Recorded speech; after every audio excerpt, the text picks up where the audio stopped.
പാളയം സ്വദേശി ബിജുവിന്റെ കൊലപാതകത്തിൽ ഒരാൾ പിടിയിലായിട്ടുണ്ട്. ബിജുവിന്റെ ബന്ധുവായ മാങ്കാവ് കുളങ്ങര സ്വദേശിയായ 22-കാരനാണ് പിടിയിലായിരിക്കുന്നത്. ഇതുമായി ബന്ധപ്പെട്ട വിശദവിവരങ്ങൾ അഞ്ജന സുകുമാരൻ നൽകും.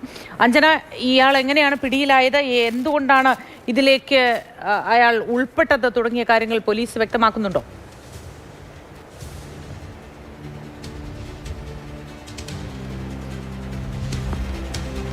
പാളയം സ്വദേശി ബിജുവിന്റെ കൊലപാതകവുമായി ബന്ധപ്പെട്ടാണ് പുതിയ വാർത്ത പുറത്തേക്ക് വരുന്നത്. ബന്ധുവായ ഒരാൾ പിടിയിലായിട്ടുണ്ട് എന്നതാണ്. എന്തൊക്കെ കാരണത്താലാണ് ഇയാൾ ഇതിൽ ഉൾപ്പെട്ടത്? അഞ്ജന ചേരുന്നുണ്ട്. അഞ്ജന, പറയൂ, എന്താണ് ഇതുമായി ബന്ധപ്പെട്ട ഏറ്റവും പുതിയ വിവരങ്ങൾ? മോത്തി, ഇന്നലെ രാത്രിയാണ് ബിജുവിന്റെ കൊലപാതകവുമായി ബന്ധപ്പെട്ട് പ്രതിയെന്ന് സംശയിക്കുന്ന വ്യക്തിയെ, അത് 22-കാരനാണ്, പോലീസ് കസ്റ്റഡിയിലെടുക്കുന്നത്. ബിജുവിന്റെ ബന്ധു തന്നെയായിട്ടുള്ള മാങ്കാവ് സ്വദേശിയായ 22-കാരനാണ് ഇപ്പോൾ അന്വേഷണ സംഘത്തിന്റെ പിടിയിലായിരിക്കുന്നത്. ഇയാളുടെ അറസ്റ്റ് ഇതുവരെ പോലീസ് രേഖപ്പെടുത്തിയിട്ടില്ല. ആദ്യഘട്ടം മുതൽക്ക് തന്നെ പ്രതിയുമായി സംബന്ധിച്ച ചില നിർണായക വിവരങ്ങൾ പോലീസിന് ലഭിച്ചിരുന്നു. അതായത് ബിജുവിനെയും അതോടൊപ്പം തന്നെ ഈ വീടും പരിസരവും വ്യക്തമായി അറിയുന്ന ഒരാളാണ് കൊലപാതകത്തിന് പിന്നിലെന്നുള്ളൊരു സൂചന പോലീസിനുണ്ടായിരുന്നു. അതിന്റെ അടിസ്ഥാനത്തിൽ സംശയമുള്ള പ്രതിയെ പോലീസ് കസ്റ്റഡിയിലെടുത്ത് ചോദ്യം ചെയ്യുകയായിരുന്നു. അതിനിടയിലാണ് ഈ കാര്യങ്ങളൊക്കെ പ്രതി തുറന്ന് പറയുന്നത്. പ്രതിക്ക് നേരത്തെ ചില മാനസിക പ്രശ്നങ്ങളൊക്കെ ഉണ്ടായിരുന്നു. ഈ കൊലപാതകത്തിന് പിന്നിൽ അത് വ്യക്തിപരമായ കാരണങ്ങളാണ് എന്നുള്ളതാണ് പോലീസ് കണ്ടെത്തിയിരിക്കുന്നത്. അതായത് പ്രതിക്ക് മാനസിക പ്രശ്നങ്ങളുണ്ടായിരുന്നു. അതിൽ ബിജു ആണ് പ്രതിയെ മുൻകൈയെടുത്ത് ആശുപത്രിയിലേക്ക് മാറ്റുന്നത്. ബിജുവും മറ്റു ചില ബന്ധുക്കളും.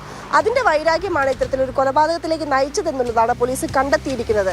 ഏതായാലും വളരെ ക്രൂരമായൊരു കൊലപാതകമാണ് നടന്നിരിക്കുന്നത്. 45 അധികം മുറിവുകൾ ബിജുവിന്റെ ദേഹത്തുണ്ടായിരുന്നു. അതിൽ ആഴത്തിലുള്ള മുറിവുകളുണ്ടായിരുന്നു, ചെറുതും വലുതുമായ മുറിവുകളുണ്ടായിരുന്നു. ഇതിൽ കഴുത്തിനും അതോടൊപ്പം തന്നെ തലയ്ക്ക് പുറകിലും ഏറ്റ മുറിവുകളുടെ അടിസ്ഥാനത്തിൽ അവിടെ നിന്ന് രക്തം വാർന്നാണ് മരണം സംഭവിച്ചിരിക്കുന്നത്. ഏതായാലും പോലീസ് ഇതുവരെ ഇയാളുടെ അറസ്റ്റ് രേഖപ്പെടുത്തിയിട്ടില്ല. വൈകാതെ തന്നെ അറസ്റ്റ് രേഖപ്പെടുത്തി തുടർ നടപടികളിലേക്ക് പോലീസ് കടക്കും. ആദ്യഘട്ടത്തിൽ തന്നെ പോലീസിന് ചില നിർണായക വിവരങ്ങൾ ഇതുമായി ബന്ധപ്പെട്ട് ലഭിച്ചിരുന്നു. ഈ CCTV ഒക്കെ കേന്ദ്രീകരിച്ച് പോലീസ് അന്വേഷണവും നടത്തിയിരുന്നു.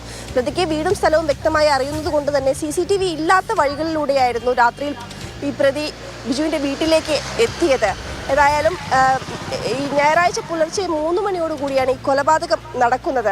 രാവിലെ എണീറ്റ് പശുവിനെ കറക്കാൻ ആ സമയമായപ്പോൾ ബിജു എണീക്കാതിരുന്നതോടെ തൊട്ടപ്പുറത്ത് തന്നെ ഉണ്ടായിരുന്ന അമ്മ വന്ന് നോക്കുന്ന സമയത്താണ് ഇത്തരത്തിൽ ചോരയിൽ വാർന്നു കിടക്കുന്ന നിലയിൽ ബിജുവിന്റെ മൃതദേഹം കണ്ടെത്തുന്നത്. പിന്നീട് പോലീസിൽ അറിയിക്കുകയായിരുന്നു. ഏതായാലും തുടർ നടപടിയിലേക്ക് പോലീസ് കടക്കുകയാണ്. വൈകാതെ തന്നെ പ്രതിയുടെ അറസ്റ്റ് രേഖപ്പെടുത്തുമെന്നുള്ളതാണ് അന്വേഷണ സംഘം അറിയിക്കുന്നത്. ശരി.